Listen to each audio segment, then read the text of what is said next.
तर मग मेंढीची काय परिस्थिती सध्या? सध्याला हालेत कस काय काही बागेदार करून देत नाहीत, राहणार नाहीत.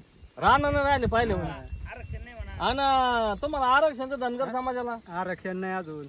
आरक्षणचं व्हायला पाहिजे राव. राहणं पुन्हा ताट फिरावं लागत आहे की नाही? हो, हा आणि चारायची परिस्थिती राहणं आहे शिल्लक आता? राहणंच नाही शिल्लक. राहणं नाही शिल्लक हा. हे सगळ्यात महत्वाचे प्रश्न आहे की बाबा कुठं राहणं नाही राहिले आता पहिल्यासारखे. पहिल्यासारखे राहणं नाही राहिले सारे. वनीकरण होतं ते गुतलेत. उत्पन्नाच्या बाबतीत कसं काय मेंढ्या? उत्पन्नाला बरं आहे. किती मेंढ्या सगळ्या? या समजा 150. असं का 4-5 लाख रुपये उत्पन्न असेल? हवं म्हणजे उत्पन्न आहे बाबा, पण काय परिस्थिती आता राहणं पहिल्यासारखे राहिले नाही. त्यामुळं जे मेंढपाळ आहेत धनगर समाज आहे हळूहळू मेंढ्या कमी करून राहिला. कारण काय झालंय राहणं राहिलं नाही पहिल्यासारखे. पहिलं काय व्हायचं, बागायती क्षेत्र कमी होतं आणि जिरायती क्षेत्र जास्त होतं. त्यामुळे काय झालं त्यावेळेस राहणं खूप राहायचे आणि मोठ्या प्रमाणात मेंढ्या राहायच्या. आज परिस्थिती अशी झाली का राहणं शिल्लक राहिले नाही. त्यामुळे मेंढ्या चारायचे म्हणजे लय अवघड परिस्थिती झालेली. म्हणजे राहणंच नाही राहिले मला ते चालन. आणि त्यामुळं एकदम वाईट परिस्थिती मेंढपाळावर आलेली आहे. उत्पन्न जरी असं त्याच्यामध्ये तरी मेंढपाळाची समस्या सगळ्यात मोठी की राहणं नाही राहिले. आणि दुसरी गोष्ट समजा एखाद्या पिकाला जरा पडली समजा मेंढ्या धामधूम करते, हाणते पण का? म्हणजे अशी वाईट परिस्थिती आहे की बाबा एखादं पीक जर खाल्लं तर तो शेतकरी दमदाटी करतो, घसंडीतो, मारतो. अशा प्रकारची लाचारी या धंद्यामध्ये झालेली. धनगर समाजाच्या मेंढपाळ धंद्यामध्ये परिस्थिती अशी उद्भवलेली आहे. पैसा आहे, सगळं आहे. आणि दुसरी गोष्ट या धंद्यामध्ये ना कुठं गावाशिवाय जात येत नाही. त्या माणसाला कंटिन्यू दररोज मेंढ्या सोडावं लागतात. कारण घरी चारा नाही राहत. एवढ्या जनावराला कसं सांभाळणार आहे? एवढ्या मेंढ्याला कुठून चारा उपलब्ध करणार आहे?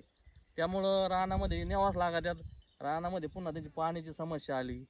वाघ आहे, बिबटेत, रानावरून चारायचं म्हणलं तर तो एक धोका मेंढपाळ समाजाला खूप मोठ्या प्रमाणावर आहे. जर गावाच्या बाहेर जर घेऊन गेले मेंढ्या तर मग पाल ठोक नाही, इच्छू काटा, रातचिराचं, लांडग्याची भीती, अशा अनेक समस्या धनगर समाजापुढे आहेत. या समस्याचा विचार करून धनगर समाजाला सरकारने न्याय दिला पाहिजे. त्यांना आरक्षण दिलं पाहिजे आणि एस टीमधून आरक्षण त्यांना मिळालं पाहिजे. कारण त्यांचे जे मुलं आहेत शिकणारे थोडेफार, तर त्यांना चांगल्या पद्धतीने नोकऱ्या लागत्या, त्यांची परिस्थिती सुधारेल. आणि हळूहळू काय झालं धनगर समाजाला मेंढ्या कमी करून राहिले. मग काय होईल, त्यांची मुलं शिकल्यानंतर कुठं लागतील, तो एक त्यांना आधार होईल. म्हणून माझा अशी विनंती शासनाला की त्यांना लवकरात लवकर न्याय द्यावा आणि एस टीमधून त्यांना आरक्षण मिळावं. आणि ते हक्काचं आरक्षण हो, त्यांना डॉक्टर बाबासाहेब आंबेडकरांनी घटनेमध्ये नमूद केलेलं आहे, परंतु ते आरक्षण मिळत नाही.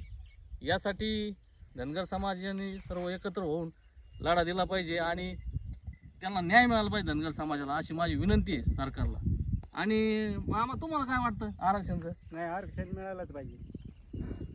पण आता तुमच्या 150 मेंढ्या आहेत आता. हो, या किती जण? 2 जण चालतात तुम्ही? दोघं.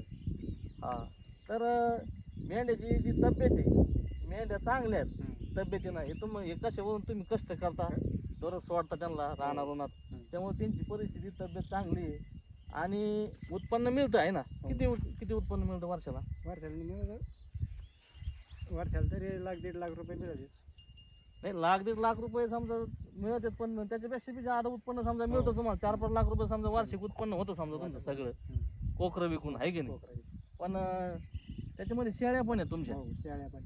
तर एकंदरीत असा जर विचार केला आपण तर धनगर समाजाच्या समस्या पण आहेत. एकीकडे थोडाफार आर्थिक फायदा आहे, पण आता ते राहणं न राहिल्यामुळं ते हळूहळू मेंढ्या कमी करून राहिले.